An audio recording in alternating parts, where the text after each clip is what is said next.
الحمدللہ رب العالمین والصلاة والسلام علی سید الانبیاء والمرسلین اما بعد فاعوذ باللہ من الشیطان الرجیم بسم اللہ الرحمن الرحیم قال اللہ تعالی فی کلامہ قل هو اللہ احد اللہ الصمد صدق اللہ العظیم ان اللہ وملائکتہ یصلون علی النبی یا ایھا الذین آمنوا صلوا علیہ وسلموا تسلیما اللہم صلی علی سیدنا و مولانا محمد وعلی آل سیدنا و مولانا محمد عدد ما فی علم اللہ صلاۃ دائمۃ بدوام ملک اللہ تعالی۔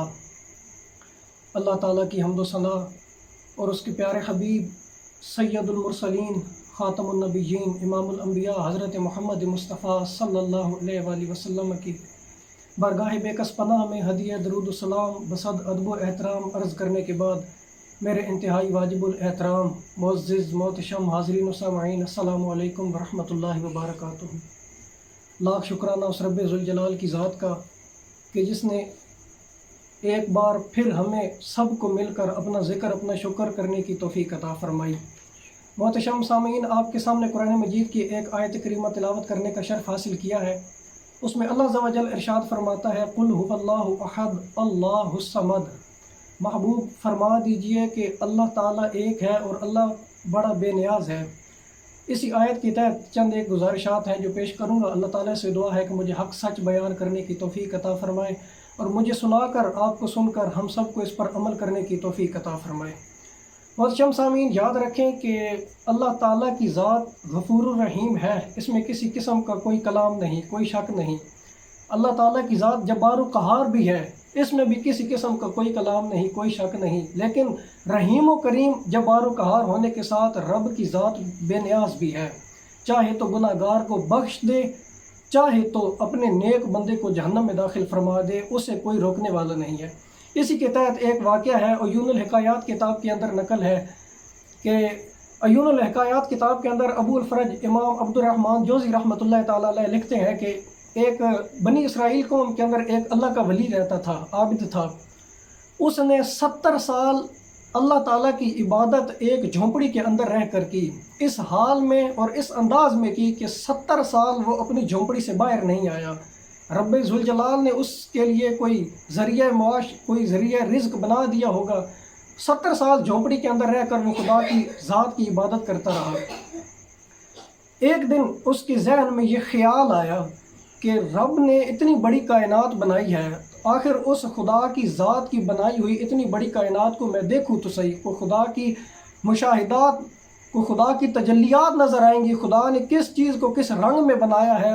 الٹا یہ سوچ کر دل میں خدا کی ذات کے بارے میں عقیدہ مضبوط ہوگا، یہ سوچ کر وہ اپنی جھونپڑی سے باہر نکلا۔ اب اللہ جسے بہکائے اسے کون راہ ہدایت پلائے۔ باہر نکلا جھونپڑی پر تو اس کی نظر ایک عورت پر پڑ گئی۔ عورت پر نظر پڑی تو شیطان نے اسے بہکایا اور وہ اپنے راستے سے بھٹک گیا۔ عورت کے ساتھ اس نے 7 دن گزارے۔ 7 دن برائی میں مبتلا ہونے کے بعد آخر کی ہوئی نیکی کبھی نہ کبھی کام آ جاتی ہے۔ اس بندے کے دل میں 7 دنوں کے بعد یہ خیال آیا کہ تو اپنے رب کی بارگاہ سے کتنا دور ہو گیا ہے، کہ 70 سال تو نے اس خدا کی خالصتاً عبادت کی اور اب 70 سال کے بعد تو خدا کی نافرمانیاں کرنے لگ گیا۔ اسی بات نے اس کے دل پر چوٹ لگائی اور ایسی چوٹ لگائی کہ وہ وہیں پر سجدے میں گر گیا، خدا سے معافیا مانگنے لگ گیا، یا اللہ مجھ سے بہت بڑا گناہ ہو گیا، مجھے معاف فرما دے۔ اس کے بعد وہ اٹھا اور اٹھ کر ایک طرف چل دیا، بس چلتا جا رہا تھا، روتا جا رہا تھا، خدا سے معافیا مانگتا جا رہا تھا۔ 3 دن لگاتار چلتا رہا اور 3 دن لگاتار چلتا رہا، خدا سے معافیا بھی مانگتا رہا۔ آخر چلتے چلتے تھک گیا، نہ 3 دن میں اس نے کچھ کھایا، نہ کہیں رکا، کہیں آرام کیا، بس چلتا رہا، خدا سے معافیا مانگتا رہا۔ چلتا چلتا آخر ایک جگہ وہ پہنچا جہاں پر 12 مسکین رہتے تھے۔ ان مسکینوں کا کوئی ولی وارث نہیں تھا، کوئی کھانا وغیرہ ان کا کوئی نظام نہیں تھا، اور 12 مسکین تھے، 12 کے 12 بھائی تھے۔ اس بستی میں جب ان کے پاس یہ پہنچا تو 3 دنوں کی بھوک بھی تھی اور 3 دن کی تھکن بھی تھی، وہیں پر گر گیا انہی کے پاس۔ ان مسکینوں کا کھانے کا ذریعہ اللہ تعالیٰ نے یہ بنایا ہوا تھا کہ ایک شخص، ایک راہب تھا، عیسائی راہب، وہ روزانہ 12 روٹیاں لے کر آتا تھا اور 12 روٹیاں ان 12 بندوں میں 12 مسکینوں میں ایک کو تقسیم کر دیتا تھا۔ خدا کا کرنا یوں ہوا کہ جب یہ وہاں پر بیٹھا تو ان میں سے کسی مسکین کو کوئی کام پڑا، کوئی غرض پڑی، وہ اس غرض کے لیے اٹھ کر جب باہر گیا تو اوپر سے وہ راہب آ گیا، راہب اپنی 12 روٹیاں لے کر آیا۔ اس نے اس بندے کو، اس عبادت گزار کو سمجھا کہ یہ ان مسکینوں میں سے ہے، تو اس نے سب کو ایک ایک روٹی دے دی۔ اب اس مسکین کی روٹی اس راہب کے حصے میں آ گئی۔ جب وہ مسکین واپس آیا اور اس نے دیکھا کہ سب کے پاس روٹی ہے لیکن میرے پاس نہیں ہے، اس کی روٹی عابد کے پاس چلی گئی تھی، تو یہ اس راہب کے پاس گیا اور راہب کو جا کر کہنے لگا کہ تم نے مجھے روٹی نہیں دی۔ راہب نے کہا کہ میں 12 لے کر آیا تھا اور میں نے 12 ہی تقسیم کر دی، تم شاید مجھ سے دوسری مرتبہ روٹی مانگنا چاہتے ہو، لہٰذا میں نے تمہیں آج کے بعد روٹی دینی ہی نہیں ہے۔ وہ مسکین وہیں پر بیٹھ کے رونے لگ گیا، کہنے لگا کہ پہلے پورے دن میں ایک روٹی ملتی ہے، بڑی مشکل سے گزارا کرتا ہوں، روٹی نہیں ملے گی تو مر جاؤں گا، میرا کیا بنے گا۔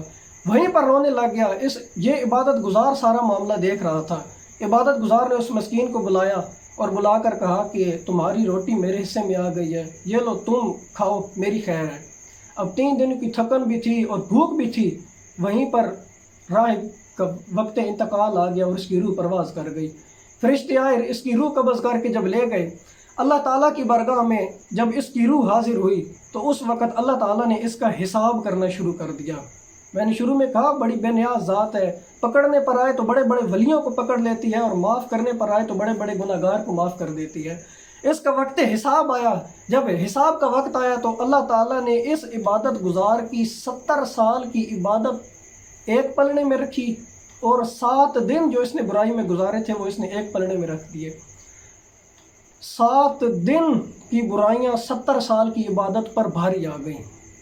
پھر اللہ تعالیٰ نے 7 دن کی برائیاں ایک پلڑے میں رکھی اور وہ ایک روٹی جو اس نے، وہ اپنی روٹی تھی، مسکین کو صدقے میں دے دی تھی، وہ ایک روٹی اس نے اللہ تعالیٰ کی ذات نے دوسرے پلڑے میں رکھ دی، وہ ایک روٹی ان 7 دنوں پر بھاری آ گئی۔ تو غور کریں تو معلوم ہوتا ہے کہ ایک روٹی 70 سال کی عبادت پر بھی بھاری آ گئی اور 7 دن کے گناہوں پر بھی بھاری آ گئی۔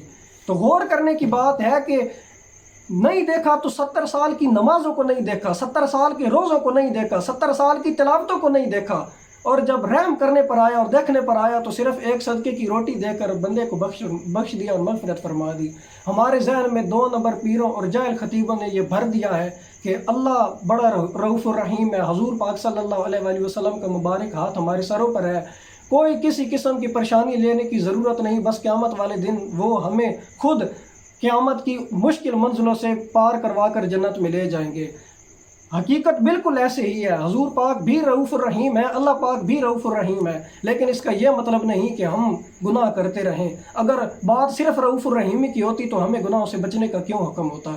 تو یہی ایک مختصر سا پیغام تھا کہ اللہ تعالیٰ کی ذات بڑی بے نیاز ذات ہے، کیا پتہ وہ مرتے وقت اللہ معاف کرے ہم سے ہمارا ایمان چھین دے۔ تو ہر وقت اپنی ایمان کی حفاظت کی فکر ہونی چاہیے۔